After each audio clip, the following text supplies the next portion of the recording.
Top stories tonight. President Buhari commends world leaders over Nigeria's attainment of polio-free status. Governor Nta Abeokuta update on COVID-19. Extend lockdown. Plus, update from the world of sports. Good evening and thank you for joining us on Channel 2 Please. My name is Ayula Balogo. Now the news in detail.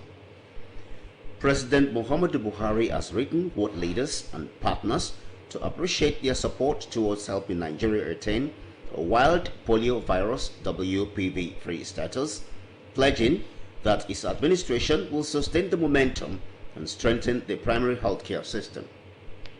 The president also commended Vice President Yemi Osinbajo, Chairman Presidential Task Force on Polio Eradication, and his team for making Nigeria proud and saving her children from the scourge of poliomyelitis. A statement by his senior special assistant, media and publicity, Garba Shehu, the president said the declaration of Nigeria as a wild polio-free country is the result of effective coordination of the Nigerian polio eradication program through the Presidential Task Force on Polio Eradication and Routine Immunization, Federal Ministry of Health, and National Primary Health Care Development Agency.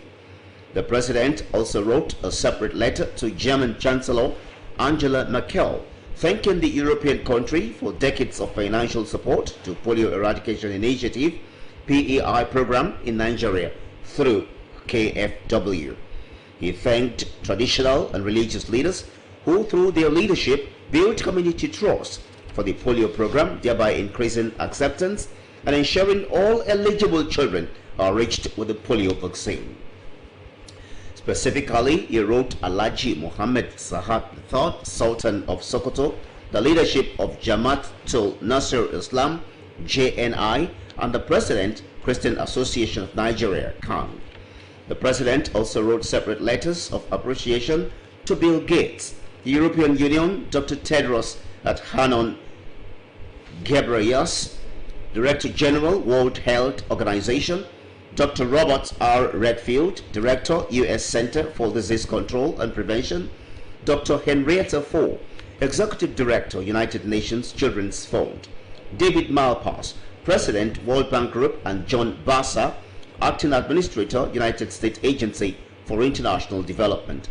President Buhari also appreciated the support of other stakeholders. Meanwhile, the federal government says the increasing complaints by the public on the inability to access routine health care in most health facilities in the country for fear of uncertainty caused by COVID-19 is not acceptable. To ensure citizens are not denied their right to adequate health care services in the country, the Ministry of Health and that of the Federal Capital Territory organized a one-day engagement with medical directors of hospitals in the Federal Capital Territory to address this challenge. Basi Nta Abeokuta has the report. We'll bring you detail of that report in our subsequent bulletin. Now we go to